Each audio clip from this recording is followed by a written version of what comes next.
Good morning बच्चों। Good morning sir. देखिए आज शनिवार है और शनिवार को प्रत्येक शनिवार को हम लोग सुरक्षित शनिवार में कोई ना कोई विषय लेकर पढ़ते हैं। आज का जो विषय है उसका नाम है नाव दुर्घटना एवं पानी में डूबने से बचाव कैसे करें, यानी कि इसके बारे में आज हम लोग पढ़ेंगे। देखिएगा ध्यान से, नाव से बचाव कैसे करें, पहले नाव दुर्घटना से हम लोग बचाव कैसे करें इसके बारे में हम लोग देखेंगे। पहले देखिएगा ध्यान से, जिस नाव पर लदान क्षमता दर्शाते हुए सफेद पट्टी का निशान एवं पंजीकरण संख्या अंकित हो उसी नाव पर यात्रा करना चाहिए। पहली बात यह ना होना चाहिए कि जो उस पर सफेद पट्टी लदान क्षमता जो है उस पर सफेद पट्टी का निशान लगाया गया है और पंजीकृत जो है नाव है उस पर यात्रा करनी चाहिए। दूसरा पॉइंट है, नाव चलने के पहले देख ले कि लदान क्षमता दर्शाने वाला सफेद पट्टी का निशान डूबा तो नहीं है।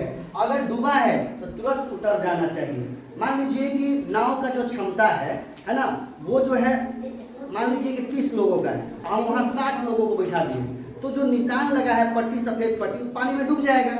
जब डूब जाएगा तो इसका मतलब कि ओवरलोडेड है, तो उस पर से क्या करना चाहिए, तुरंत उतर जाना चाहिए। उसके बाद देखिएगा ध्यान से, किसी भी स्थिति में ओवरलोडेड नाव पर न बैठना चाहिए, यानी कि इसको कभी भी बैठना नहीं चाहिए। अगला देखिएगा ध्यान से, जब बारिश होता है ना, जब बारिश हो तो यानी कि बारिश हो रहा है, तेज बारिश हो रहा है तो नाव की यात्रा नहीं करना चाहिए। उसके बाद देखिएगा, जिस नाव पर यानी कि जानवर मतलब कि जा रहा है या लाद कर इस पार से उस पार पहुंचाया जा रहा है उस पर नहीं बैठना चाहिए। क्यों नहीं बैठना चाहिए? क्योंकि अगर वो उछलने लगेगा, कूदने लगेगा तो वो नाव डूब सकता है। समझ गई बात ना। उसके बाद जर्जर टूटी फूटी नाव सवारी ना करें। देखिएगा ध्यान से, जर्जर है, टूटी फूटी है, उस नाव पर सवारी आपको नहीं करना है, क्योंकि वो खतरनाक हो सकता है, टूट सकता है बीच में, इसीलिए उस नाव पर सवारी नहीं करें। देखिएगा ध्यान से, ये नाव का चित्र बनाया है ना। देखिएगा ध्यान से, आप लोग भी बाढ़ क्षेत्र से आते हैं, तो बाढ़ क्षेत्र में क्या है कि साल में एक बार क्या है, बारिश के चलते या नदियों के उफान के चलते बारिश पानी आ जाता है आपके क्षेत्र में, तो आप लोग का जो है बाढ़ क्षेत्र में है ना, यहाँ नाव चलता है, नाव चलता है, इसी तरह का नाव है। देखिएगा ध्यान से, देखिएगा जब तेज हवा क्या चलेगा, जब तेज हवा, खराब मौसम, आंधी, बारिश यानी कि हो तो नाव की यात्रा नहीं करना चाहिए, ये खतरनाक हो सकता है। उसके बाद जिस नाव पर 15 से 30 लोग बैठे हैं, कम से कम उस नाव को संभालने के लिए, चलाने के लिए 2 लोगों का होना जरूरी है, 2 नाविक का होना जरूरी है। नाविक कितना होना चाहिए? 2, लेकिन 30 से अधिक होगा।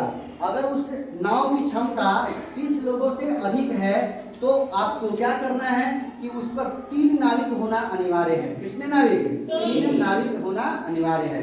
तो चलिए अब हम जानते हैं कि पानी में डूबने से बचाव कैसे किया जाएगा। अगर पानी में अगर कोई डूब रहा है तो उसे कैसे बचाया जा सकता है, या आप कैसे किसी की सहायता मांग सकते हैं। ठीक है, तो अगला जो हम लोग पढ़ेंगे पानी में डूबने से बचाव। ठीक है, चलिए देखिए अब आगे हम लोग देखते हैं। ठीक है, देखिएगा ध्यान से, हम लोग पढ़ लिए कि किन किन नावों पर सवारी करना चाहिए और क्या होना चाहिए।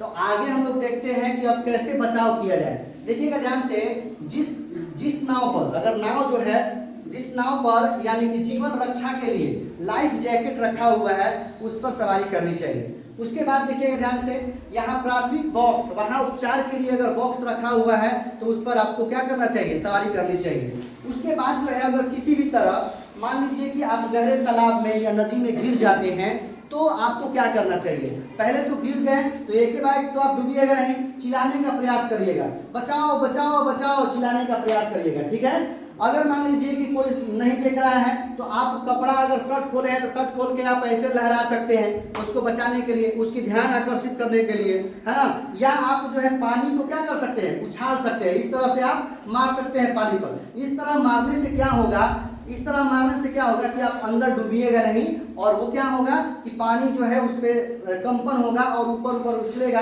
तो लोग का ध्यान जो है आकर्षित होगा। उसके बाद ध्यान दीजिएगा कि अगर आपको तैरने नहीं आता है तब पर भी आपको किसी तरह या आपकी हाथ पैर को इस तरह से चलाना चाहिए। देखिए ऐसे ऐसे ऐसे ऐसे करिएगा, ऐसे ऐसे करिएगा या पैर भी ऐसे ऐसे चलाते रहिएगा, तो क्या होगा कि आप अंदर नहीं डूबिएगा और लोगों का ध्यान क्या हो जाएगा, आकर्षित हो जाएगा। तो आज देखिए हम लोग सीखे कि नाव दुर्घटना एवं पानी में डूबने से बचाव कैसे करें। समझ में आया आप लोग को?